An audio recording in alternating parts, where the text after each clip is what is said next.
Украинские города захлестнула волна погромов и насилия. After signing a mutual assistance treaty with the pro-Russian leaders of two breakaway parts of Ukraine, Vladimir Putin tonight sending in Russian soldiers. He calls it peacekeeping. Others, including Ukrainian Americans here in Chicago, call it an act of war. Political editor Mike Flannery has more.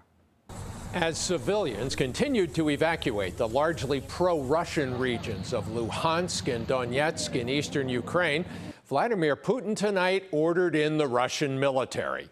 Ukrainian Americans here in the Chicago area now talking every day to relatives there, fear Putin won't stop short of full-scale war. We could be looking at a massive refugee situation. Anywhere from 5 to 8 million people. Many of Ukraine's 44 million people are preparing for the worst. U.S. officials said former KGB agent Putin is preparing a hit list of Ukrainian leaders, some to be killed, some to be locked up in prison camps. It will be a war waged by Russia on the Ukrainian people to repress them, to crush them, to harm them. The State Department said American diplomats posted to Ukraine were now moving to Poland, where Illinois Senator Dick Durbin was visiting tonight, and wrote, whether Putin is driven by megalomaniacal delusions of restoring the Soviet Union or is simply seeking to create chaos and sow dissension among Ukraine and NATO allies is unclear.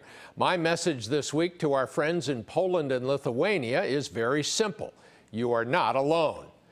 In an angry, pre-recorded speech, Putin talked for an hour tonight about his belief that Russia's entitled to reclaim Ukraine, as well as other now independent nations once ruled by a Russian czar or by the Soviet Union, which ceased to exist 30 years ago. You can feel the reverberations across Eastern Europe and Western Europe, where there is a lot of concern.